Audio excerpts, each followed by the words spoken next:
When I give them some time. Good morning and welcome to the 9:30 call here on Thursday, January 9th. It's pretty chilly in Massachusetts this morning. As we get started, we are so excited to have Marisa Fear and Latoya Gayle, who are going to give us an overview of the fiscal year 25 budget, and that's the fiscal year we are in right now. And we also, if you have questions or if you're hearing anything that you hope to hear addressed or just want to kind of report back on what you're hearing, just add it to the chat. You can also just message me, Latoya, or Marissa. Maybe me because they'll be speaking and we'll interject it. And hello, we see Victoria Bergeron is here from Mass Taxpayers. We've just booked Victoria, who will come on when the governor releases her budget later this month. All right, Marissa and Latoya, I'm going to turn things over to you. Okay, good morning, everyone. I'm Marisa Fear. I'm the Director of Policy at Strategies for Children. And Latoya, do you want to do an intro? Yeah, I'm Latoya Gayle. I'm Senior Director of Advocacy with Neighborhood Villages. And Happy New Year. I think I can still say that this week. I agree. I think the first 10 days of January is safe for Happy New Year's still. Then we're not allowed anymore.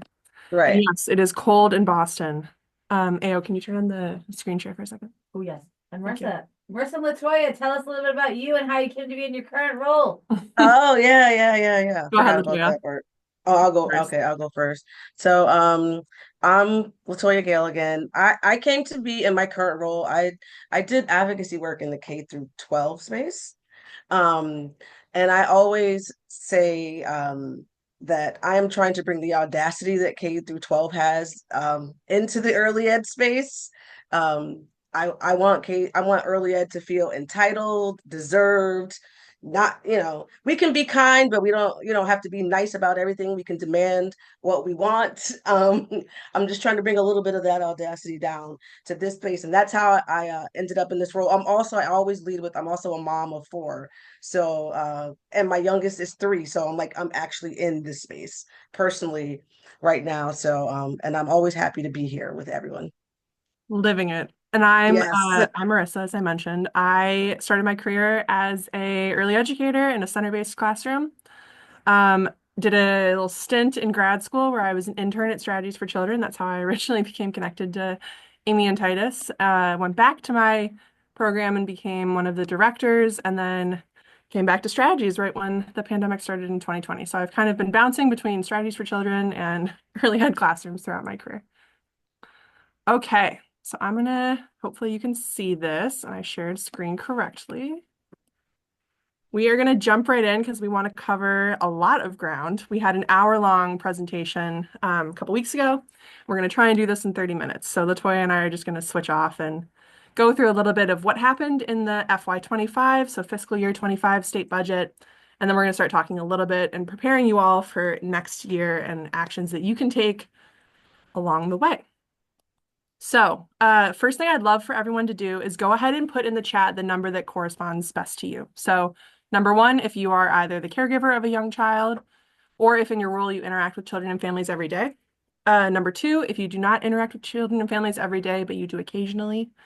And then number 3, if you don't regularly interact with children and families, but you do have a vested interest, just so we can get a better sense of who all is in the room today.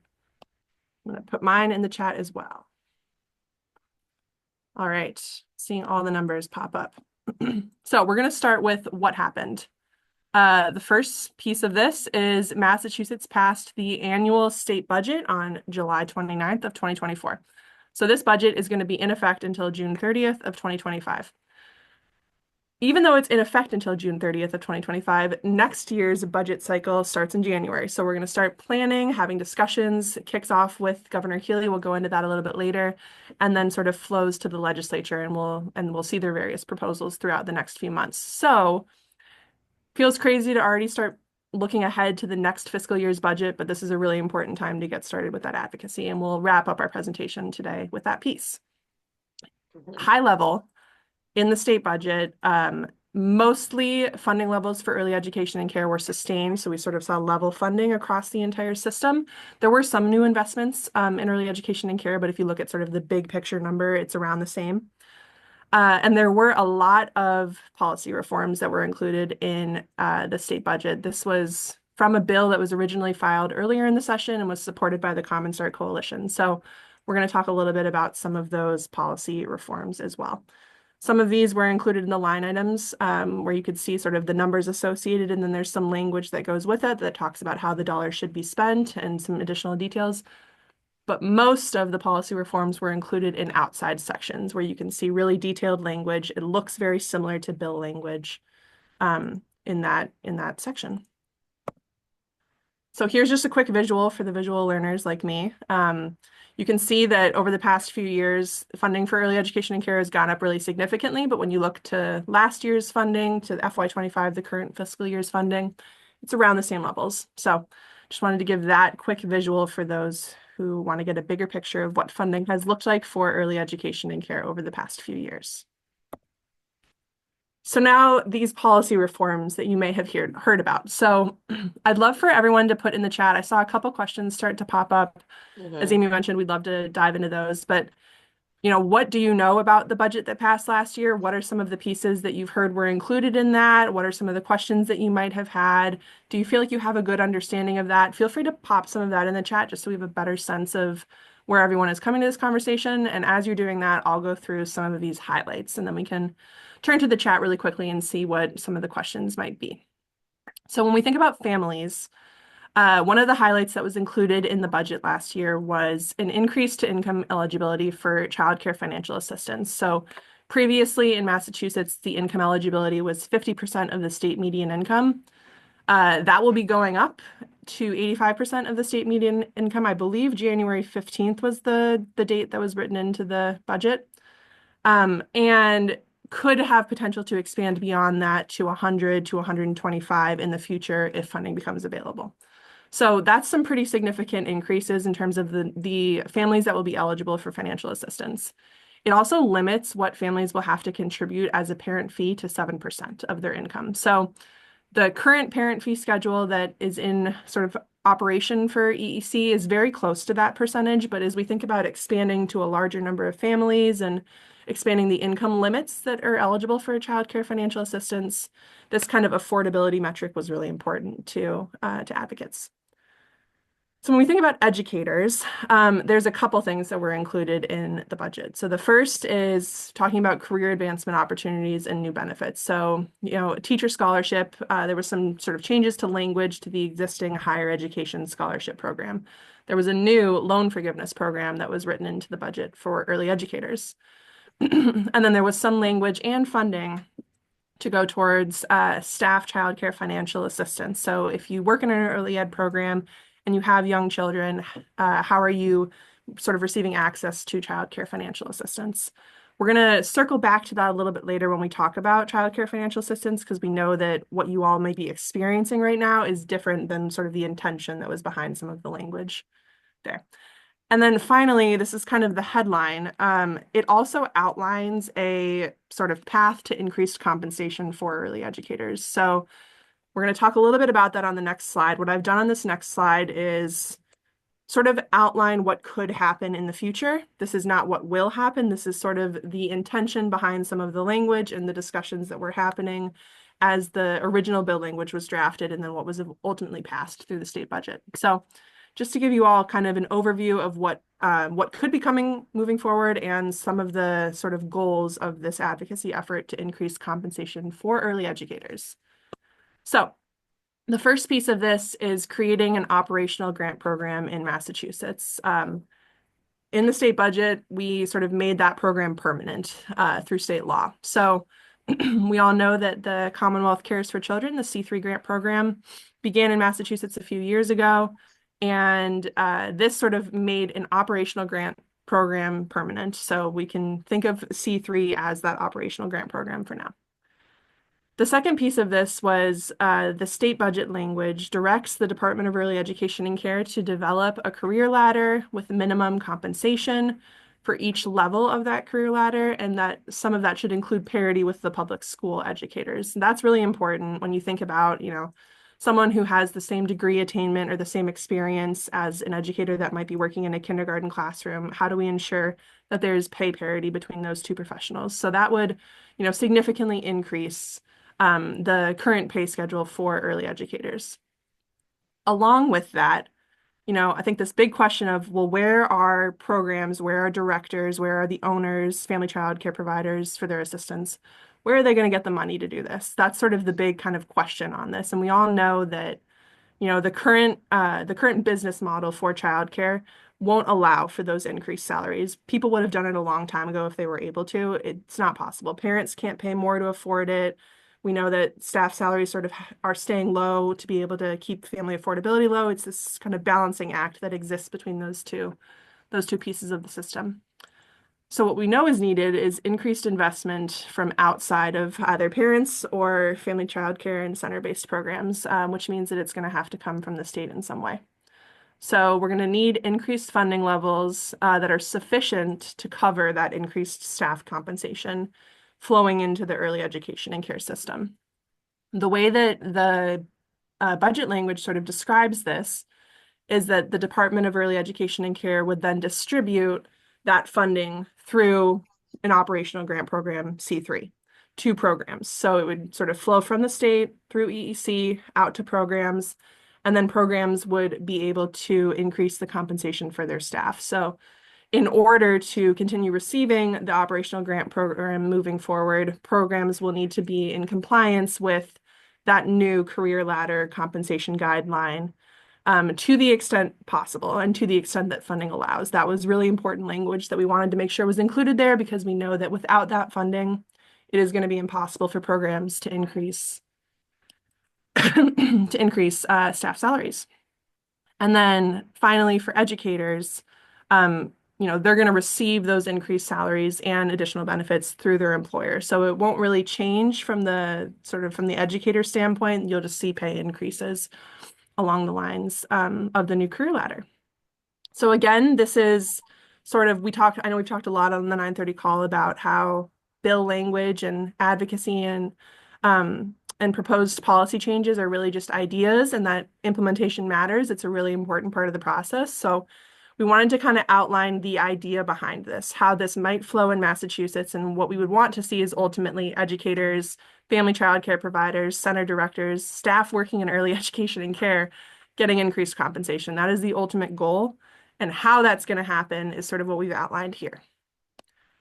All right, and then finally we have impacts on providers. So as I mentioned, the C3 grant was made permanent. There are new eligibility requirements. And then the funding levels and formula that's used to calculate the grant amount was changed in the budget language and may change again in the future. There was also a new process to determine the true cost of care. So when we think about the reimbursement rate for child care financial assistance, the Department of Early Education and Care is moving to a new process of determining how to set those rates and using cost as a more accurate metric for setting those rates moving forward. And then finally, in the FCC world, family child care world, there was some language in Massachusetts state law that limited the number of children that could be in large family child care programs to 10. So one really important thing that happened in the state budget is that language was eliminated and it was removed. So now EEC could increase that license capacity limit to 12, which was sort of the goal of a lot of family child care providers that were advocating for this through a regulatory process. So if you're a family child care, nothing has changed for you right now in terms of your license capacity, but we do expect that there will be some changes in the future. So Marissa, there was a question about the C3, and so you We can't hear either one of you guys. You're both muted. Marissa and Amy.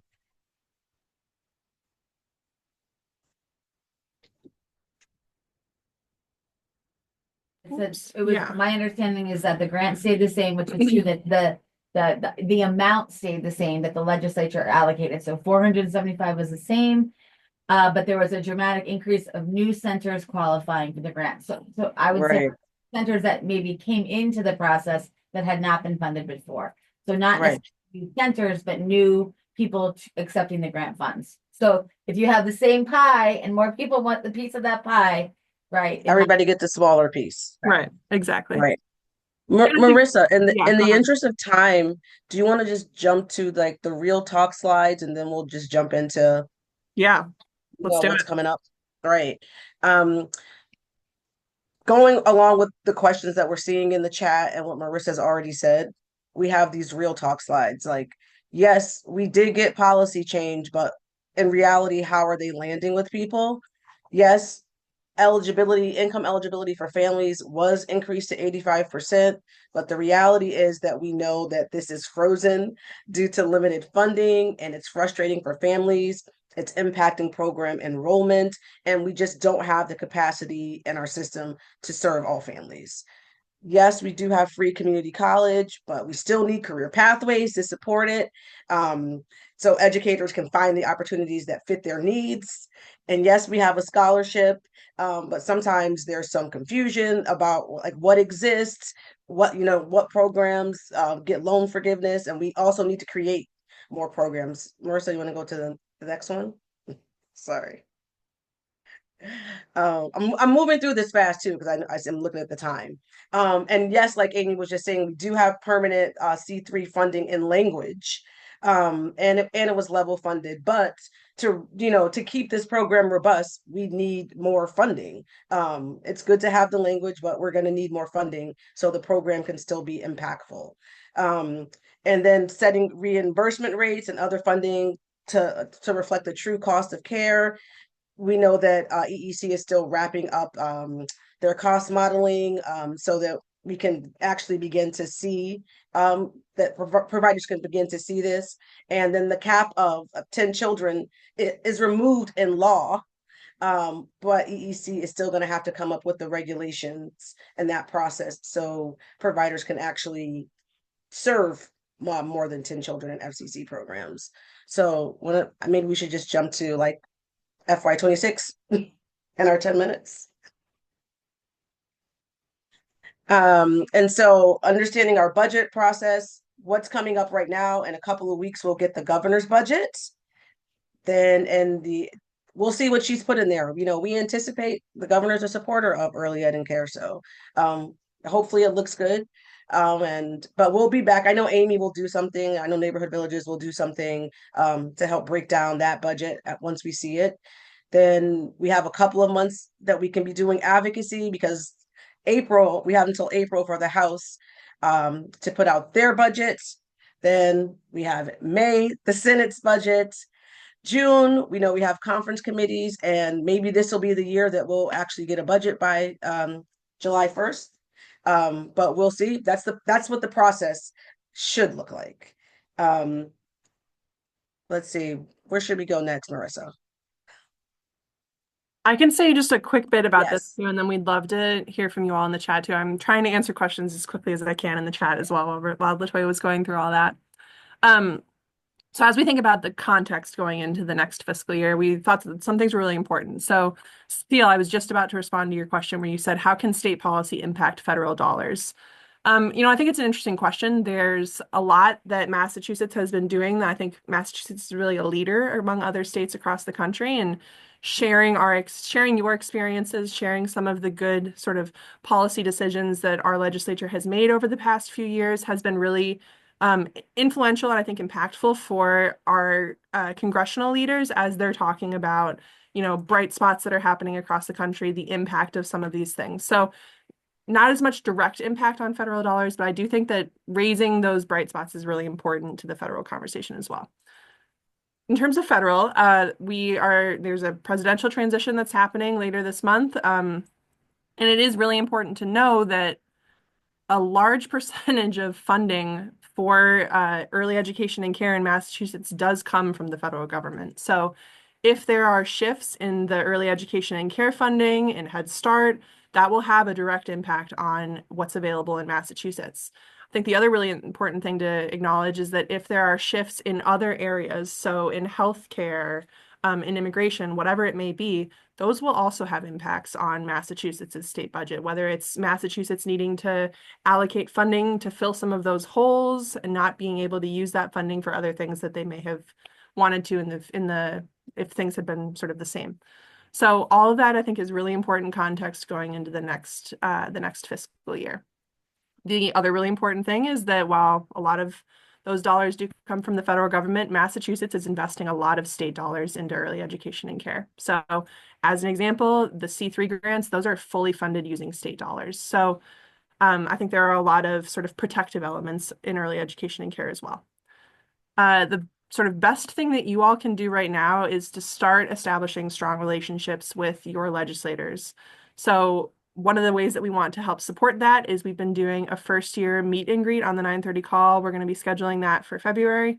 For the newly electeds who are just sort of coming into office, we're going to invite them to the 9:30 call, invite their constituents to join us on the 9:30 call, and then to have a conversation to learn more about them, to share a little bit more about early education and care. Think of it as like an orientation into the space.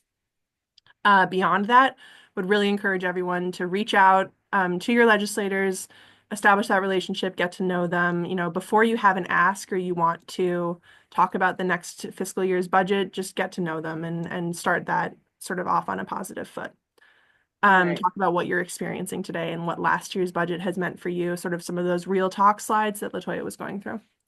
And then we also know that revenue is a big part of this too. So for the past couple of years, the revenue in Massachusetts it hasn't been great, but it's been sort of relatively stable. And that we're expecting that to continue, I guess, is the headline there. And then do you want to talk a little bit about the implementation, Latoya, and just opportunities that might exist outside of the budget for everyone to get involved in?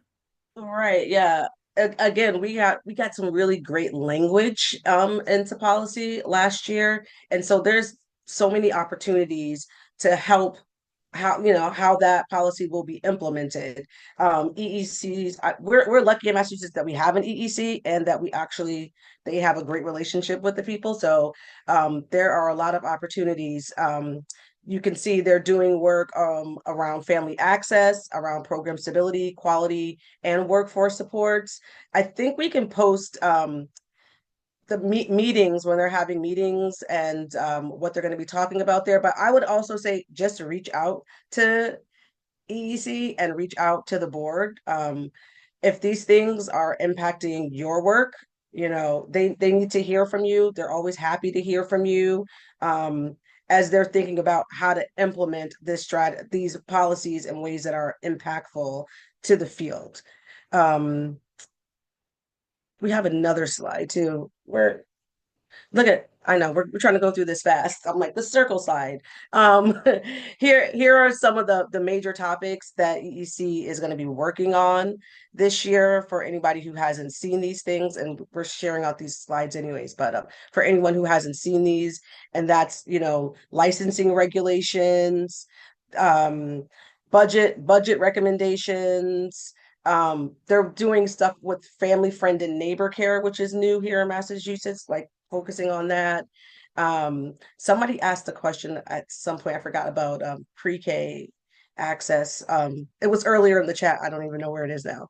But EEC is going to be working on that. So lend your voice to them as they're thinking about how to implement these things and as they're just thinking about these things for this upcoming year. Yeah. And I think Right. was it Jen Cormier Yeah. that put that in? Yeah. Okay. Okay. Thanks for flagging that one, Jen. So I think you put, what did you say? You said projected expansion of free public preschool.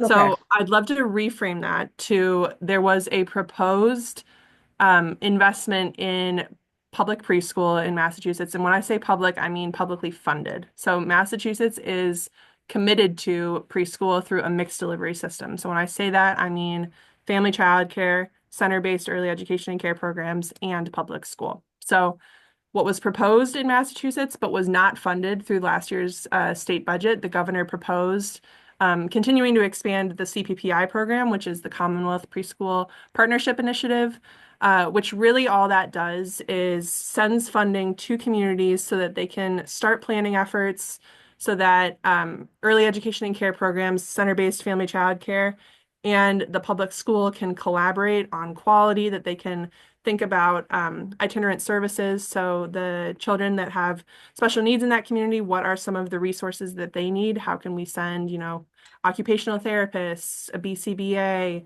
to those Mhm. programs to help serve those children where they are? And then access is a big part of it too. How can we start to chip away at the tuition that families are paying for preschool in family childcare and in center-based programs. And the way that has looked has been grants to those programs so that they can lower those tuition costs. So Right. I don't want people to think of that proposed expansion as a way of sort of shifting to public K to or pre-K to 12 preschool in Massachusetts, because that is not at all what the intention was or what was even funded. So as I mentioned, Right. it wasn't even funded last fiscal year. Right. And I just popped a couple of things in the chat. At Neighborhood Villages, we have like a just an advocacy guide to help you if you're not sure of what to say when you're reaching out to your legislator. And also we have our policy pulse that we put out every month that does a recap of the EEC board meeting and then some other things that you should be doing and knowing in the state that can help you um, keep up with this stuff. And and again, Amy, thanks for the 9:30 call space. We can always come to the 9:30 call space. The commissioner comes to the 9:30 call every month, right, Amy? So you can always join that call too, to get an update on what's going on in EEC in Massachusetts. Yes. And Amy just shared that Commissioner Kershaw will be on the 9:30 call January 21st, There we go. next one. So stay tuned for that. All right, 1 minute left. I think that was heroic work, Latoya. I know, right? That was a sprint. You want to wrap it up, Amy? Yeah. And so thanks. There's been a lot of activity in chat, and Brian Gold privately chatted me to reorganize the slides. So we will start our 2025 folder, but these slides are already available. I'm gonna so you can always go to get the slides there. The board meetings are, online and in person. The agendas are posted. We've also, I think we've invited the secretary to come on as soon as that report about the interagency task force is released. We hope to have the secretary on to talk about that. And then during this call, I messaged Kim Dion from the R&Rs, get an overview from Kim. So she's going to come on January 27th. So I think if there's any other folks that you want to hear from. We have also been talking internally about like we have to educate legislators. There's all these new legislators coming in. They're all learning the process about how the state funding works and what it is. The event this week around family childcare, I think, was so helpful to really just give a grounding and kind of a 101 about what is family childcare. So I think all of those opportunities, we, as Latoya said, we need to be the ones to be doing that work. And as Marisa said, getting to know your own legislators, it's never too late. Even if this is like the 10th time they're getting sworn in, you can still introduce yourself and become the go-to person in your district. We've seen this happen through the 9:30 call. People have followed up, they become the person, and they just are in, consistent conversations with their elected officials. Latoya reminds us that we are the experts. You are the experts. So Absolutely. Don't forget it. we will next week. We also have the 9:30 call in Spanish on Wednesday night. So look for the guests list for next week. And thank you so much. Please share some love and appreciation in the chat for Latoya and Marisa. And we will see everybody next week on the 9:30 call. Bye.